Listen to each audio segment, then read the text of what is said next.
dibanding bidadari-bidadari yang telah kutemui sebelumnya. Sekelompok bidadari yang di tepi danau itu kecantikannya luar biasa berkali-kali lipat.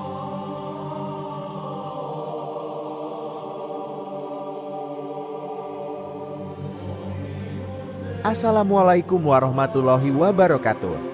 Kisah kali ini tentang kisah pemuda yang bermimpi berbuka puasa bersama bidadari tercantik di surga. Ini bukanlah kisah dongeng dan bukan pula rekaan atau khayalan dari sang penulisnya. Kisah ini diambil dari sebuah kitab Al-Quwah Ar-Ruhiyah, karya dari Ustadz Fakih Syekh Abdul Wahid bin Zabat. Dikisahkan bahwa suatu hari di saat majelis sedang bersiap-siap untuk pergi berperang. Saat itu Syekh Abdul Wahid memerintahkan teman-temannya untuk membaca Al-Quran terlebih dahulu. Kemudian salah seorang dari kami, ada yang membaca salah satu ayat Al-Quran yang berbunyi, "Sesungguhnya Allah telah memberi dari orang-orang mukmin baik diri maupun harta mereka dengan memberikan surga untuk mereka-mereka berperang pada jalan Allah, lalu mereka membunuh atau terbunuh." Al-Quran Surat At-Taubah ayat 111. Setelah itu ada seorang anak remaja berusia sekitar 15 tahun berdiri dan menemaniku. Anak muda ini telah ditinggal mati oleh ayahnya, dan ayahnya memberikan warisan yang sangat banyak kepadanya. Lalu anak ini berkata padaku, "Wahai Syekh, sesungguhnya aku bersaksi di hadapanmu bahwasanya aku berani menjual jiwa dan hartaku untuk ditukarkan dengan surga." Anak ini berani mengeluarkan semua hartanya, semuanya disedekahkan kecuali kuda, alat perang dan beberapa bekal untuknya. Lalu kami bersama dengan rombongan pun berangkat menuju medan pertempuran. Kulihat anak muda itu berjalan di barisan paling depan, dan kuperhatikan anak muda ini, jika siang dia pasti berpuasa dan malam harinya dia selalu bermunajat kepada Allah Subhanahu wa Ta'ala sampai larut malam. Selama perjalanan itu, anak muda ini melayani kami dan selalu memberi makan hewan-hewan kendaraan kami. Setiap malam juga sambil dia bermunajat kepada Allah Subhanahu wa Ta'ala, dia menjaga kami ketika kami tengah tertidur. Akhirnya kami pun sampai di kawasan musuh. Pada saat itu, tiba-tiba anak ini berteriak, dia mengatakan, "Betapa aku ingin berjumpa dengan Al-Aina Al-Mardiyah." Mendengar teriakan itu kami pun segera menghampirinya dan aku bertanya kepadanya, "Wahai anakku, apa itu Al-Aina Al-Mardiyah?" Kemudian anak itu berkata, dilanjutkan dengan bercerita, dia bilang, "Wahai Syekh, suatu hari ketika aku sedang rebahan dan mungkin hampir tertidur, tiba-tiba aku melihat seakan-akan ada orang yang datang dan kemudian menyuruhku untuk pergi menemui Al-Aina. Kemudian aku mengikuti apa yang diarahkan orang tersebut hingga aku sampai di sebuah danau. Tapi danau itu kulihat dihiasi aneka permata dan perhiasan. Danau itu sangat indah. Bahkan aku tidak sanggup untuk menggambarkannya kepadamu. Di sekitaran danau itu ada beberapa bidadari yang cantik-cantik. Dan ketika mereka melihat kedatanganku, mereka berkata, 'Ini adalah suami Al-Aina Al-Mardiyah.'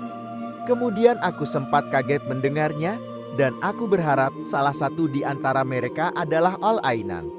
Kemudian aku bertanya, 'Siapakah di antara kalian yang bernama Al-Aina Al-Mardiyah?'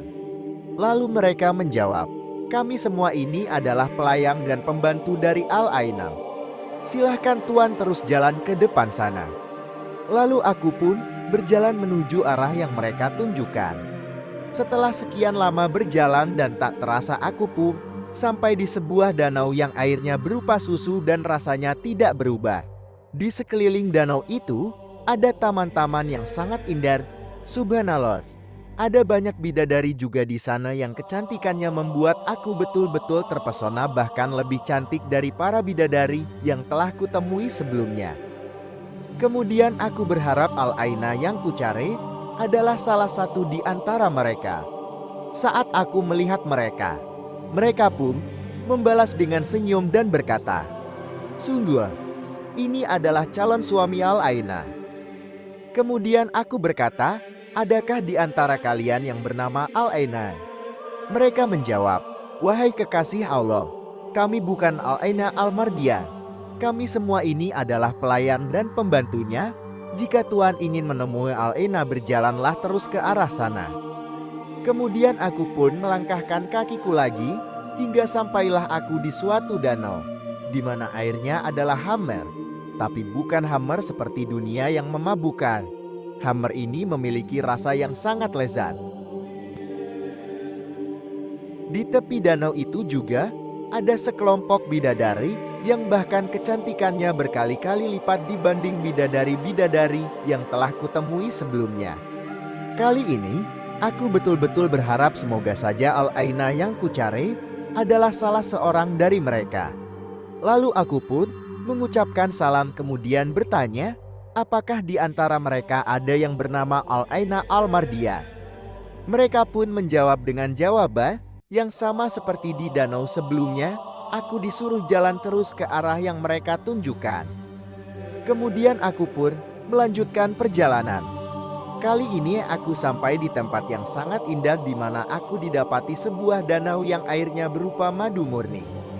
Bidadari-bidadari yang ada di tempat itu pun memiliki wajah yang sangat cantik yang mengeluarkan semacam cahaya. Wajah-wajah mereka tak bisa aku lupakan. Maka aku pun bertanya dengan pertanyaan yang sama dan mereka pun menjawab dengan jawaban yang sama. Aku disuruh berjalan terus ke arah depan. Singkat cerita, akhirnya untuk kesekian kalinya aku berjalan menuju suatu tempat di mana tempat itu ada sebuah rumah mungil yang bangunannya terbuat dari batu mutiara yang indah. Di depan pintunya ada seorang bidadari yang cantik memakai perhiasan. Kemudian bidadari itu berkata, wahai Al-Aina Al-Mardiyah, ini suamimu sudah datang. Wahai Tuan, masuklah ke dalam. Engkau telah dinanti-nantikan oleh Al-Aina Al-Mardiyah di sini. Setelah masuk ke dalam rumah yang mungil yang indah itu, aku melihat seorang bidadari yang sangat cantik dan begitu anggun sedang duduk di atas ranjang yang berhiaskan dengan berukiran emas. Dia mengenakan mahkota yang berhiaskan intan dan batu yakut. Dan inilah sosok bidadari tercantik yang pernah kulihat sepanjang perjalananku ini. Aku sangat terpesona saat menatapnya. Kemudian dia berkata, selamat datang wahai kekasih Allah. Sungguh sebentar lagi engkau akan mendatangi kami. Lalu aku pun menghampiri dia dan bermaksud untuk memeluknya. Tetapi kemudian dia berkata, tunggu sebentar, kamu tidak bisa memelukku karena kamu masih memiliki roh kehidupan. Saat itu aku tersentak kaget. Aku semakin tidak sabar ingin bertemu dengannya. Namun di tengah-tengah kebahagiaan yang tiada tara itu, tiba-tiba ada suara sahabatku yang memanggil. Keluarlah kau, pergilah temui ia, ucap Al-Mardiyah. Lalu aku pun segera bangkit karena tak mampu menolak ataupun melawan panggilan dari sahabatku itu. Namun ketika aku hendak berdiri, Al-Aina menarik selendangku dan berkata, berbuka puasalah malam ini di sini bersamaku. Kemudian aku pun terbangun dari tidurku dan ternyata sahabatku lah yang membangunkan tidurku. Aku termenung dan sadar bahwa aku baru saja mengalami mimpi yang menakjubkan. Lalu aku pun menangis sejadi-jadinya. Aku menangis karena mengira semua mimpiku itu tadi adalah kenyataan. Karena itulah ketika aku terbangun dan mulai sadar, tak ada yang bisa aku lakukan kecuali hanya menangis. Namun, saat obrolanku tentang Al-Aina belum selesai ku ceritakan, tiba-tiba datang segerombolan musuh menyerang kami dan Syekh Abdul Wahid. Kami pun segera menyambut kedatangan mereka dengan gagah berani. Dia terlihat begitu lincah menyabetkan pedangnya ke sana kemari, sampai akhirnya 9 orang dari musuhnya terbunuh di tangannya. Kami berhasil mengalahkan dan mengusir musuh, tapi tiba-tiba kami mendengar teriakan lirih. Tapi sangat jelas di telinga kami, lalu kami berlari menuju arah suara itu. Ternyata aku dapati anak muda tersebut bersimbah darah. Dia bersimbah darah sambil berkata kepadaku, wahai Syekh, Al-Aina telah benar-benar menjemputku. Anak muda itu pun meninggal dunia sebagai syuhada karena tepat ketika matahari terbenam, yakni tepat di waktu berbuka puasa, dan kutahu dia dalam keadaan berpuasa. Seperti apakah bidadari surga itu, sobat? Apa yang terlintas di benak Anda ketika mendengar tentang bidadari surga? Sebagian besar yang terbesit dalam pikiran ketika mendengar tentang bidadari surga adalah sosok cantik suci menawan. Gambaran bidadari surga yang cantik, suci, dan menawan tentu tidak salah, namun ada hal yang dapat memberikan gambaran yang lebih tepat dan detail lagi tentang bidadari surga. Dalam ajaran Islam, apa yang kita sebut sebagai bidadari surga bukanlah semata-mata dongeng belaka. Pembahasan mengenai bidadari surga bahkan muncul dalam sejumlah ayat Al-Quran dan hadis.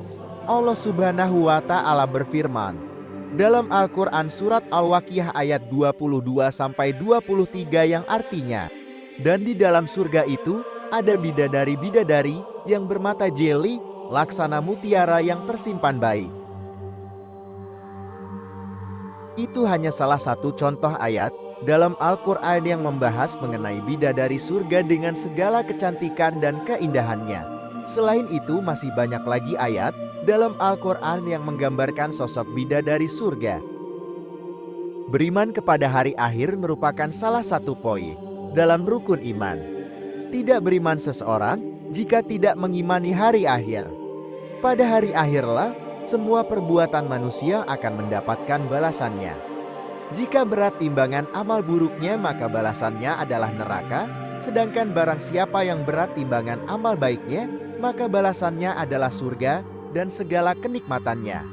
Salah satu kenikmatan surga yang akan diperoleh bagi orang-orang beriman dan beramal soleh adalah teman pendamping yang tak lain adalah bidadari surga. Rasulullah Shallallahu Alaihi Wasallam bersabda, orang yang mati syahid memiliki 6 keistimewaan di sisi Allah Subhanahu wa Ta'ala. 1. Diampuni dosanya sejak tetes darah pertama. 2. Bisa melihat tempatnya di surga dan dilindungi dari azab kubur. 3. Diberi rasa aman dari peristiwa kehancuran. 4. Kepalanya diberi mahkota kewibawaan 1 berlian yang menampal di mahkota itu lebih baik daripada dunia dan seisinya. 5. Dinikahkan dengan 72 istri dari bidadari. 6. Diberi hak memberi syafaat 70 orang dari kerabatnya. Hadits riwayat Tirmidzi. Sementara itu, riwayat lain menyebutkan jumlah pendamping surga yang berbeda-beda. Di antaranya adalah riwayat Ahmad yang menyebutkan jumlah 72 bidadari selain wanita dunia. Sesungguhnya, derajat paling rendah penghuni surga adalah baginya ada 7 derajat, dan ia ada dalam derajat ke-6. Dan di atasnya adalah derajat ke-7 baginya. Dan sebanyak 300 pelayan, setiap pagi dan sore hidangkan 3 nampan hidangan. Dan aku tidak tahu, kecuali beliau berkata dari emas. Dalam setiap nampan dan aneka warna makanan, yang tidak sama dengan nampan yang lainnya. Ia merasakan kelezatan awalnya sebagaimana ia merasakan kelezatan akhirnya. Hidangan minuman dari 300 bejana. Warna dalam tiap bejana berbeda dengan bejana lainnya. Ia merasakan kelezatan awan dan juga akhirnya.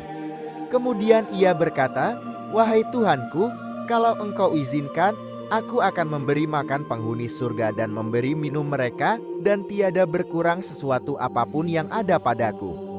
Ia mendapat 72 bidadari selain istri-istrinya di dunia. Seorang dari mereka mengambil tempat duduknya sepanjang 1 mil. Hadits riwayat Ahmad. Sejumlah riwayat tersebut dapat dipahami bahwa bidadari surga merupakan salah satu balasan yang akan didapatkan oleh orang-orang yang beriman ketika kelak di surga. Demikian kisah Al-Aina Al-Mardiyah. Semoga kisah ini bisa bermanfaat bagi kita semuanya dan dapat meningkatkan kualitas keimanan kita dalam beribadah kepada Allah Ta'ala. Amin amin ya robbal alamin. Sekian. Wassalamualaikum warahmatullahi wabarakatuh.